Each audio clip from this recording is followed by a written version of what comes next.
పూరా local. Welcome to పూరా local. ప్రస్తుతం మనం జాగృతి యూత్ వైస్ ప్రెసిడెంట్ నిషా తోటి ఉన్నాము. కవితను బీఆర్ఎస్ పార్టీ నుంచి సస్పెండ్ చేశారు, ఎట్లా చూస్తారు? సస్పెన్షన్ ని మేము ఆహ్వానిస్తున్నాము. ఎందుకంటే ఇప్పటివరకు కూడా మా నాయకురాలు మాకు ఎటువంటి మాకేం చెప్పలేదు. మాకు మీడియా మిత్రుల ద్వారా మామూలుగా ఫేస్బుక్ వాట్సాప్లలో స్క్రోల్ చేస్తుంటే చూసిన న్యూసే. కానీ మేము ఎందుకంటే పార్టీలో జరుగుతున్నటువంటి లోపాలను ఎత్తి చూపింది కాబట్టి వాటి గురించి బీఆర్ఎస్ పార్టీ కూడా కొంచెం ఆలోచిస్తే బాగుంటుండే. ఎందుకంటే ఆమె బీఆర్ఎస్ ఎమ్మెల్సీ స్థానంలో ఉండి ఈ తప్పులు జరుగుతున్నాయి, ఈ సవరణ చేసుకోండి అని మాత్రమే చెప్పింది. కానీ పార్టీ లైన్ ఎక్కడ కూడా దాటలేదు. నేను బీఆర్ఎస్ పార్టీ ఎమ్మెల్సీనే, బీఆర్ఎస్ పార్టీ నాది, నా తండ్రి అధ్యక్షతనే నేను పని చేస్తున్నా అని చెప్పి పార్టీ లైన్ ఏ రోజు కూడా నేను దాటలేదు. కాకపోతే ఇవి జరుగుతున్నాయి, కొన్ని కుట్రదారులు ఉన్నారు, వాటన్నిటిని కూడా మీరు జాగ్రత్తగా తెలుసుకొని వాటిని పక్కకి జరిపే ప్రయత్నం చేయండి అని మాత్రం కవితక్క గారు చెప్పారు.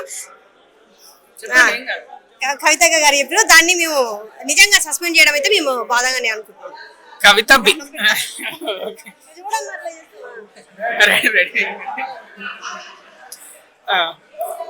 కవిత బీజేపీ పార్టీకి అమ్ముడుపోయింది, అందుకే బీఆర్ఎస్ మీద ఈ విధంగా వ్యాఖ్యలు చేస్తుందని కూడా బీఆర్ఎస్ శ్రేణులు చెప్తున్న పరిస్థితి. బీజేపీ పార్టీ అమ్ముడు పోతే ఎప్పుడో లిక్కర్ కేసు జరిగినప్పుడు అమ్ముడు పోయి బీఆర్ఎస్ పార్టీ బీజేపీలో జాయిన్ అయ్యి కేసును కొట్టేసుకుంటుండే కదా. ఆమె ఏ తప్పు చేయలేదు కాబట్టి అన్ని రోజులు జైల్లో ఉండి నిర్మోహక మాటగా కూడా నేను ఏ తప్పు చేయలేదని చెప్పారు. కేసీఆర్ సార్ కూడా అదే చెప్పారు, ఏమని నా బిడ్డ ఏ తప్పు చేయలేదు, కడిగిన ముత్యం లాగా బయటకు వస్తుందని చెప్పారు. కాకపోతే ఇప్పుడు మనకు తెలుసు కదా, లీగల్ ఇష్యూస్ ఏవి కూడా కొంచెం టైం పడుతుంది. కానీ ఏ రోజైనా కూడా ఆమె ఏం నేరం చేయలేదని మాత్రం బయటకు తెలుస్తుంది. 2023 అసెంబ్లీ ఎన్నికలు తర్వాత 2024 ఎంపీ ఎలక్షన్ లో కూడా కవిత వల్ల పార్టీకి బాగా నష్టం కలిగింది. ఆవిడ పార్టీలో ఉన్న ఒకటే లేకపోయినా ఒకటే, మాకు నష్టం కలిగేది ఏం లేదని కూడా బీఆర్ఎస్ శ్రేణులు చెప్తున్న పరిస్థితి. లెటర్ లీక్ అయిన కా నుంచి మాత్రమే బీఆర్ఎస్ క్యాడర్ కొంచెం దూరం ఉంటున్నారు అక్కకు. మరి అప్పటి నుండి జరిగిన డ్యామేజ్ అని అంటున్నారు కదా, మరి ఆ క్యాడర్ అంతా నిన్న మొన్నటి వరకు కూడా అక్క చుట్టే ఉన్నారు కదా, మరి ఆ రోజు తెలియదా వాళ్ళకు? మరి అక్కతో ఫోటో దిగడానికి కానీ అక్కడ కలవడానికి కూడా ఇంటి ముందర లైన్లు కట్టిరు కదా. మరి ఆ రోజు లేని మిస్టేక్ ఈ రోజు ఇప్పుడే ఎందుకు వస్తుంది? అంటే తప్పు జరుగుతూ ఒకటి, కరెక్ట్ జరుగుతూ ఒకటి. ఆమె ఏమన్నది, పార్టీలో లోపాలు ఉన్నాయి, కుట్రలు జరుగుతున్నాయి, వీటిని మీరు పరిగణలోకి తీసుకొని ఎవరైతే నిజాయితీగా ఉన్నారో వాళ్ళని పార్టీని కాపాడుకుందామనే కదా చెప్పింది.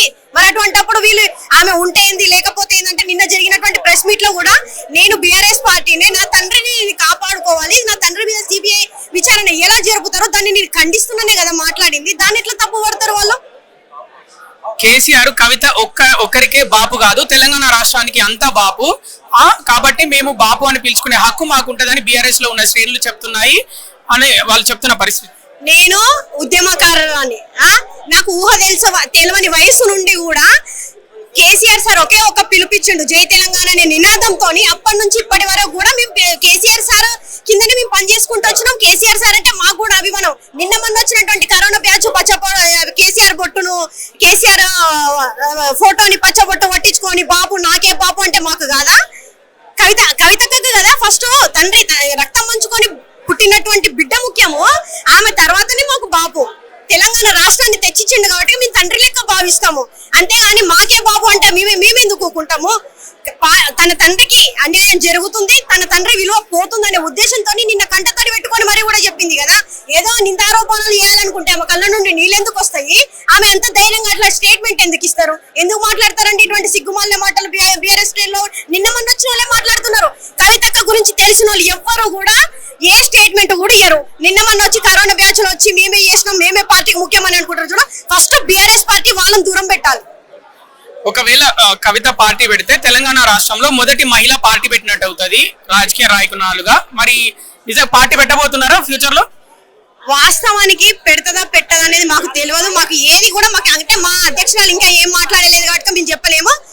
ఇన్ కేసు ఒకవేళ పెడితే మాత్రం ఐఎమ్ వెరీ హ్యాపీ దట్. ఎందుకంటే చెప్తున్నా కదా, ఒక మహిళ పార్టీ పెట్టి ఏంటంటే అందరితో మీకు ఒకటి ముఖ్యంగా మీరు ఇది తెలియండి, అందరూ షర్మిలతో పోలుస్తున్నారు కవితక్కను.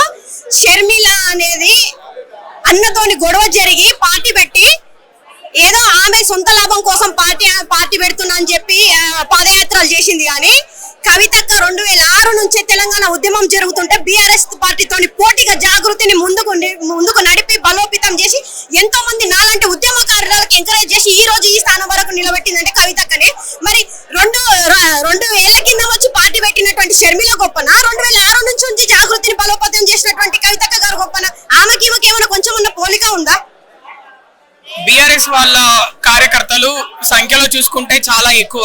ఇప్పుడు పార్టీ నుంచి సస్పెండ్ చేశారు కవితని. వాళ్ళు చేసే విమర్శలు అవన్నీ మీరు తెలంగాణ జాగృతి తరఫున తట్టుకోగలుగుతారా? కార్యకర్తలుగా మరి మీరు ఎలా డిఫెండ్ చేయబోతున్నారు కవితను? అంటే కవిత చుట్టూ ఒక అస్త్రంలో ఉండగలరా? మీరు తట్టుకోగలరా బీఆర్ఎస్ నుంచి వచ్చే విమర్శలని?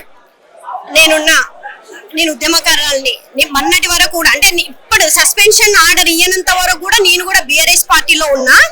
కానీ ఈ కవితక్క దగ్గర నాకు ఒక విలువ దొరికింది, నన్ను దగ్గర తీసింది. నీ లోపల ఈ టాలెంట్ ఉంది, నువ్వు నాకు పార్టీకి ఉపయోగపడతావని దగ్గర తీసినటువంటి కవితక్క కండగా ఉండనా?